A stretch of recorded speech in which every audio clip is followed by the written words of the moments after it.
5년 전에 산속에서 이 통합할 때에 처음 이 교회 왔을 때에 엘리베이터가 있더라고요. 그래서 산속에 있을 때는 엘리베이터가 없었는데 교회 안에 엘리베이터를 타고 왔다 갔다 하니까 교회 온 게 아니고 양주시청에 왔나 하는 그런 기분이 들기도 했습니다.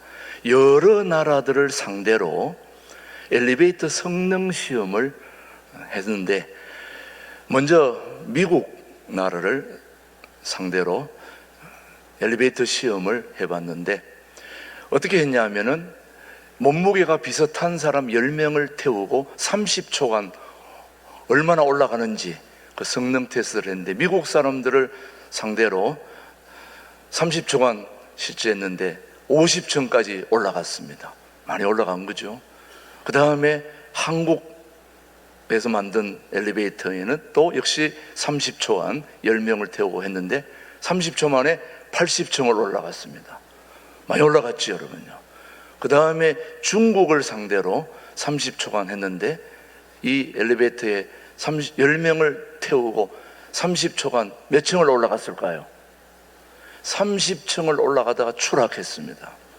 근데 30층을 올라가다 추락했는데 중국 사람들이 엄청나게 거세게 항의를 하면서 자기들이 1등 했다고 그렇게 항의를 했습니다. 그 왜 1등 했냐 물었더니 자기들은 30초 만에 하늘나라까지 올려보냈다는 거예요. 다 죽었거든요. 재밌는 조커이긴 하지만은 참 웃음을 주는 교훈이 있는 조커입니다. 예수님의 제자들에게도 능력이 필요하다는 걸 우리 주님은 알고 계셨습니다. 그래서 제자들에게 능력이 필요하다는 걸 얘기를 했는데, 그 능력은 마귀를 이기는 능력도 아니고 육신의 능력도 아니고, 그 능력은 초자연적인 능력이어야 되는 건데, 그 능력은 노력하거나 수고해서 얻어지는 능력이 아니라 위로부터, 하늘로부터 임하는 그런 능력이어야 된다. 그런데 그 능력은 어떻게 오는지 오늘 누가복음 24장 49절 본문 말씀을 한번 보겠습니다. 시작. 볼지어다 내가 내 아버지께서 약속하신 것을 너희에게 보내리니 너희는 위로부터 능력으로 입혀질 때까지 이 성에 머물라 하시니라. 예수님의 제자들에게 필요한 능력을 우리 주님은 아셨는데, 그 능력은 자기들이 노력하거나 수고해서 얻은 능력은 사람들을 변화시키거나 세상을 뒤집는 것이 아니라는 거예요. 그것을 할 수 있는 능력은 오직 위로부터 오는 능력이다라고 말씀하시면서 오늘 본문을 통해서 하늘로부터 오는 그 능력이야말로 이 세상을 새롭게 할 수 있다고 말씀하고 계십니다. 우리가 인생을 사는 동안 모두에게 짐이 있습니다. 오늘 여러분들도 여기 와 앉아 계시지만 지금 지고 있는 짐들이 많지요. 그런 인생의 무거운 짐들을 가지고 있는데, 그 짐들이 어떤 짐이냐 하는 게 중요한 게 아니라 그 짐을 지고 갈 능력이 없다는 데 문제가 있는 것입니다. 그렇지, 여러분. 우리가 전쟁에서 승리하기 위해서는 뭐가 필요할까요? 힘이 필요합니다. 힘. 우리가 싸워야 할 전쟁은 영적 전쟁이거든요. 눈에 보이는 전쟁은 무기가 필요하고, 또 지금 미국에서는 트럼프 대통령 생일을 맞이해서 육군, 공군 뭐 다 열병식을 하고 있던데, 이 세계에서 제일 강한 나라가 미국인데 미국은 무기가 많아요. 제가 미국에 여러 번 다녀봤습니다만은 정말 무기가 많더라고요. 다른 나라에서는 몇 대 안 되는 그런 비행기를 미국에서는 막 광야에 막 쌓아놓고 있을 정도입니다. 얼마나 많은지. 그런 나라에 대항할 수 있는 나라가 어디에 있겠습니까?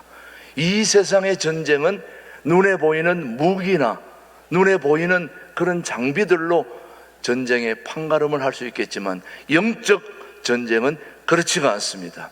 그런 눈에 보이는 무기가 아니고 우리의 전쟁은 공중 권세 잡은 어둠의 세력과의 전쟁입니다. 그 전쟁에서 이길 수 있는 방법은 오직 하나, 위로부터 임하는 성령의 능력이어야 된다는 말씀입니다. 그래서 오늘 우리에게 필요한 능력, 성령의 능력이 필요합니다. 그 능력을 오늘 우리 모두가 받아야 될 줄로 믿습니다. 그렇다면 그 성령의 능력은 어떻게 주시는가? 또 어떤 것이어야 하는가? 그것을 오늘 세 가지로 살피겠습니다. 첫 번째, 오늘 우리에게 주시는 성령의 능력은 바로 뛰어넘는 능력이라는 것입니다. 무슨 능력이라고요? 뛰어넘는 능력. 예수님이 우리에게 말씀하시기를 성령이 임하면 우리는 능력을 받게 될 것이라고 말씀하고 있습니다. 그 능력으로 예루살렘을 뛰어넘고 유대를 뛰어넘고 사마리아를 뛰어넘어 온 세상 끝까지 뛰어넘는 능력으로 말씀이 증거돼야 우리 주님이 다시 이 땅에 오신다는 말씀을 하고 있는 것입니다. 그 뛰어넘는 능력이 오늘 우리에게 필요한데 그 능력이 어디에 있는지 사도행전 1장 8절은 우리에게 말씀하고 있습니다. 시작. 오직 성령이 너희에게 임하시면 너희가 권능을 받고 예루살렘과 온 유대와 사마리아와 땅끝까지 이르러 내 증인이 되리라 하시니라. 우리가 인생을 살다 보면 한계에 부딪힐 때가 있습니다. 사람은 유한하기 때문에 무엇이든지 차고 넘을 만한 능력이 없습니다. 그래서 한계에 부딪히고 또 장애물을 만나게 되는 거지요. 그럴 때 그 장애물을 뛰어넘을 수 있는 능력이 바로 우리에게 필요한 능력이라고 저는 믿습니다. 자, 장애물을 뛰어넘을 수 있는 능력, 그리고 한계를 뛰어넘을 수 있는 능력. 우리가 인생을 살다 보면 질병의 한계, 인간관계의 한계, 자식들과 또 아내들과 남편들과 하는 그런 뛰어넘을 수 없는 그런 관계의 한계를 당하게 되는 거죠. 장애물을 만나게 되는 거죠. 그럴 때 그 장애물을 뛰어넘을 수 있는 능력을 하나님이 주신다는 말씀이죠. 육상 경기 중에서 가장 큰 꽃은 장애물 경기입니다. 장애물 경기. 100m를 뛰는 동안에 200m를 동안에 허들을 몇 개 넘어가야 합니다. 그냥 뛰어도 힘든데 장애물을 뛰어넘어 달릴 수 있다는 것은 보통 일이 아니거든요. 또 경기를 가장 또 값지게 보고 있는 거죠. 장애물을 훌쩍훌쩍 뛰어넘을 수 있는 그 능력, 그게 바로 선수이지요. 그런 것처럼 우리 인생에도 뛰어넘을 수 없는 그런 질병의 한계, 인간관계의 한계, 그리고 사업에 또 여러 가지 말할 수 없는 한계에 부딪힐 때 그것을 뛰어넘을 수 있는 능력은 하나님이 주신다는 말씀이죠. 그런 한계를 뛰어넘을 수 있는 능력, 그게 바로 성령님의 역사인 것입니다. 성령님은 뛰어넘을 수 있는 능력을 우리에게 주신다는 말씀입니다. 저는 우리 신광두레교회가 뛰어넘어야 할 그런 장애물들이 얼마나 많습니까? 그 장애물들을 뛰어넘을 수 있는 능력을 성령님이 여러분에게 허락하시게 되기를 축복합니다. 두 번째, 성령 하나님이 우리에게 주시는 능력은 새로운 차원으로 들어가는 능력입니다. 무슨 차원요? 새로운 차원. 차원이 다르다. 우리는 차원이 다르다는 말씀을 하게 됩니다. 우리는 지금 몇 차원에 살고 있습니까? 3차원에 살고 있습니다. 3차원에 사는 우리 인간들은 4차원에 살고 계시는 하나님을 볼 수가 없지요. 그래서 차원이 다르다고 얘기합니다. 3차원에 살고 있는 우리 모두가 우리의 한계를 뛰어넘고 새로운 차원으로 들어가게 하려면 바로 4차원에 계신 하나님의 능력, 성령의 능력이 있어야 될 줄로 믿습니다. 하나님은 우리에게 새로운 차원으로 들어가는 그런 차원이 다른 능력을 주시기를 원하지요. 구약에 등장하는 여러 가지 인물들을 우리가 살펴보면 성령 충만을 통하여 이전과는 다른 새로운 차원으로 들어가게 되는 그런 모습을 보게 됩니다.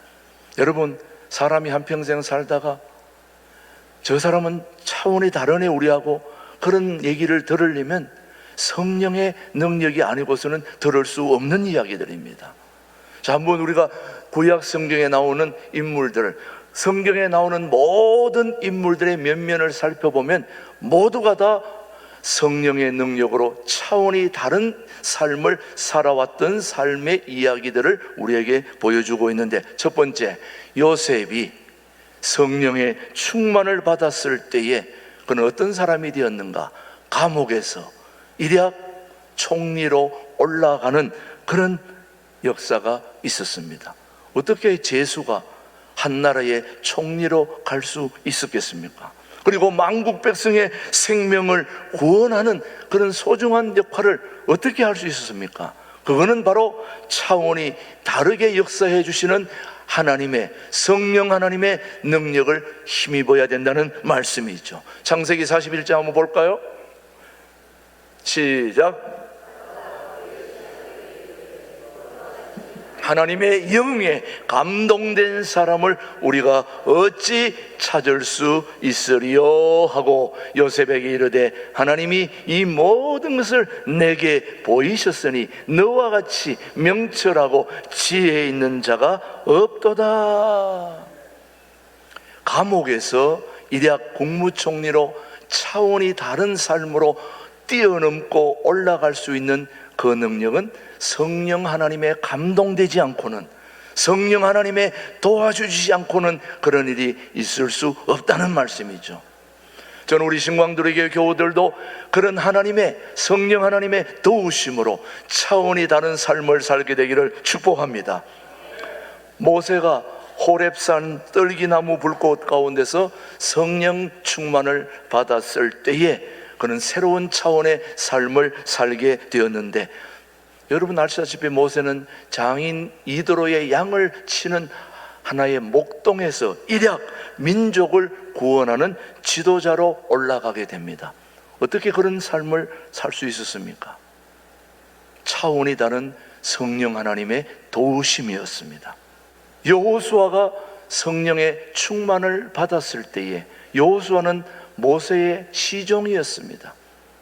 평생 동안 모세의 시종으로 살아갈 그런 운명이 성령 하나님의 도우심으로 충만을 받아 성령 충만을 받았을 때에 그는 모세의 시종에서 가나안 땅을 정복하는 지도자의 길에 들어서게 됩니다. 인생의 새로운 차원으로 들어갈 수 있었던 비결, 신명기 34장 9절입니다. 시작. 모세가 눈의 아들 여호수아에게 안수하였으므로 그에게 지혜의 영이 충만하니 이스라엘 자손이 여호와께서 모세에게 명령하신 대로 여호수아의 말을 순종하였더라. 봤죠? 여호수아가 무슨 영이 충만했습니까? 지혜의 영이 충만했다. 성령 하나님이 도와주시고 성령의 충만을 받았더니 여호수아가 모세의 시종에서 지도자의 길로 들어서는 그런 역사가 일어나게 된다는 거죠. 오늘 우리 신광두르게 모든 교우들도 성령 충만을 받으면 새로운 차원의 삶을 살게 될 줄로 믿습니다. 별로 안 믿으시는 분이 몇 명 보이는데 성령 충만을 받으시면 달라지는 겁니다, 여러분. 달라지게 돼 있습니다. 저도 경북 상주 시골 상주에서 태어나서 소 한 마리 풀 뜯어 먹이고 그렇게 살다가 인생을 마감해야 됐을 제가 지금 성령의 충만함으로 제가 여기까지 오게 된 거 아닙니까, 여러분? 제가 풀 뜯어 먹일 때, 물 건널 때 소를 타고 건넜습니다. 소를 제가 얼마나 잘 타는지 사람들이, 내가 소띠거든요. 이렇게 소고기를 먹을 때마다 제 살을 먹는 기분으로 먹습니다. 그런데 소를 너무너무 잘 타가지고 한 번은 소를 타고 물을 건너서 이제 하루를 마감하고 집에 돌아오는데 아스팔트 길을 달려가는데 갑자기 우리 소가 뒤에서 벌이 한 마리 엉덩이를 쌌습니다. 갑자기 소가 난리 법석을 띠면서 뛰는 바람에 제가 아무리 소를 잘 타더라도 붙잡고 또 붙잡아도 소를 붙잡을 데 어디 있습니까? 펄떡 뛰어가지고 아스팔트에 쭉 떨어져가지고 그때 입은 상처로 지금 얼굴이 약간 돌아갔는데 지금까지 아주 안 돌아오고 있습니다.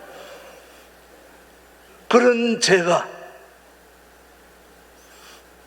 김준홍 목사님을 만나고 또 좋은 분들을 주변에서 만나고 그래서 하나님이 또 성령의 도우심으로 제가 여러분에게 지금 말씀을 전하는 자리로 들어와 있지 않습니까, 여러분? 제 힘으로 여기 올 수 있었는 게 결코 아니었습니다.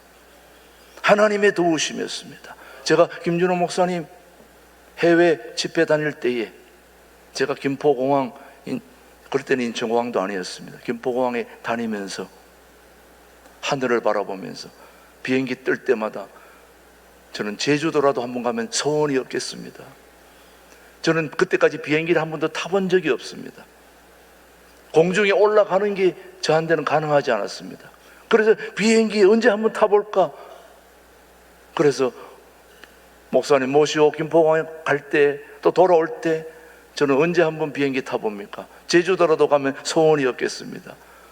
그랬던 제가 26개국을 돌아다니며 말씀을 전하고 제 돈으로 간 것도 아니고 다 그래서 여기까지 지금 온 거 아닙니까, 여러분? 이게 제 힘으로 어떻게 가능합니까? 성령 하나님이 도와주지 않고 어떻게 가능합니까, 여러분? 시골의 한 무명 촌놈이 오늘 여기까지 올 수 있었던 것은 성령 하나님의 드는 도우심이 아니고는 안 된다는 사실을 고백할 수밖에 없지, 여러분. 다윗이 성령의 충만함을 받았을 때 일약 목동이 이스라엘을 태평성대로 이끈 왕이 되었단 말이죠. 어떻게 그게 가능했습니까, 여러분? 어떻게 양을 치는 목동이 골리앗을 넘어뜨리고 그것도 이스라엘의 전무후무한 태평성대의 왕, 그리고 하나님 마음에 꼭 드는 지도자가 될 수 있었던 유일한 비결은 성령 하나님의 도우심이었다 이거죠. 그렇지 않고는 이해될 수가 없는 거죠. 사무엘상 16장 13절 한번 보겠습니다. 시작. 사무엘이 기름 뿔병을 가져다가 그의 형제 중에서 그에게 부었더니 이날 이후로 다윗이 여호와의 영에게 크게 감동되니라. 사무엘이 떠나서 라마로 가니라. 하나님의 영이, 여호와의 영, 성령이 누구에게요? 다윗에게 임하니 다윗이 일약 목동에서 한 나라의 지도자인 대통령으로 등극했다 이 말이죠. 그런 하나님은 오늘도 여전히 2025년 6월 세 번째 주일 저와 여러분과 함께 하시는 동일한 하나님이십니다. 그 하나님은 저와 여러분을 도와주시면 우리도 얼마든지 새로운 차원으로 들어갈 수 있다고 저는 믿습니다. 엘리야가 성령 충만을 받았을 때 그는 기적의 사람이 됩니다. 엘리야가 일으켰던 기적보다 2배나 많은 기적을 일으켰죠. 그렇게 할 수 있었던 것은 그의 스승 엘리야에게 갑절의 영감을 구한 까닭입니다. 열왕기상 22장 9절로 10절 한번 볼까요? 시작. 건너매 엘리야가 엘리사에게 이르되 나를 너기에서 데려감을 당하기 전에 내가 네게 어떻게 할지를 구하라. 엘리사가 이르되 당신의 성령이 하시는 역사가 갑절이나 내게 있게 하소서 하는지라. 성령의 갑절의 영감이 우리에게 임하면 우리는 어떤 차원으로 갈지 감히 짐작을 할 수가 없다는 거죠, 여러분. 저는 우리 신광들에게 모든 교우들이 갑절의 영감으로 이 세상을 뒤집고 새롭게 할 수 있는 그런 차원의 삶으로 들어가게 되기를 축복합니다. 안 될 것도 없죠. 성령님이 도와주시면 가능하지 않겠습니까, 여러분? 사도행전에 나오는 제자들의 삶을 보십시오. 성령 충만을 받기 전과 받은 후의 삶에는 엄청난 차이가 있다는 걸 우리가 보게 됩니다, 여러분. 우리 신광들에게 성령 충만을 받아야 할 이유는 간단합니다.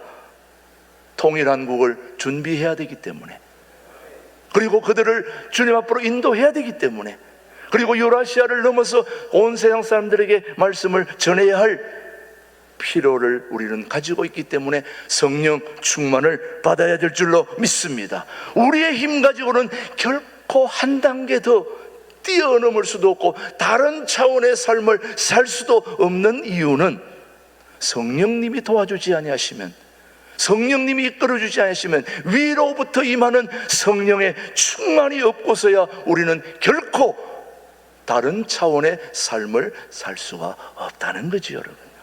저는 여러분, 그런 차원의 삶을 살 수 있는 비결, 성령 하나님이 도와주셔야 될 줄로 믿습니다. 여러분, 세 번째, 성령님은 예수님의 증인이 되게 하는 능력을 주신다는 거죠.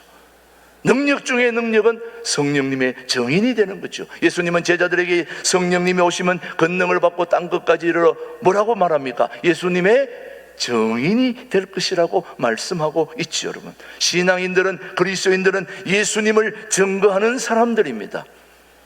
저와 여러분도 바로 예수님을 증거해야 될 증인의 삶을 살아야 된다고 저는 믿습니다. 예수님의 십자가를 증거하는 사람, 예수님의 이름으로 예수님의 권세를 가지고 예수님을 증거하는 사람, 그런데 그것은 성령의 능력을 받기 전까지는 결코 할 수가 없는 일입니다. 예수님을 잘 증거하지 못합니다. 제자들도 성령 충만을 받기 전까지는 예수님을 잘 증거하지 못했어요. 하지만 성령 충만을 받은 후에 담대히 예수님을 증거했습니다. 왜냐? 성령님은 예수님을 증거하는 영이기 때문입니다. 성령님은 예수님을 증거하는 영입니다. 오늘도 유치부, 아동부, 중고등부, 청년부, 우리 교육사, 또 교육자, 또 교사들은 명심해야 됩니다. 여러분들이 가장 예수님을 아이들에게, 중고등부 학생들에게, 청년들에게 전할 수 있는 비결은 성령 하나님이 도우셔서 예수님을 예수님으로 증거할 수 있는 그 역할을 성령님이 하시기 때문에 성령님의 절대적인 도움이 필요한 것입니다.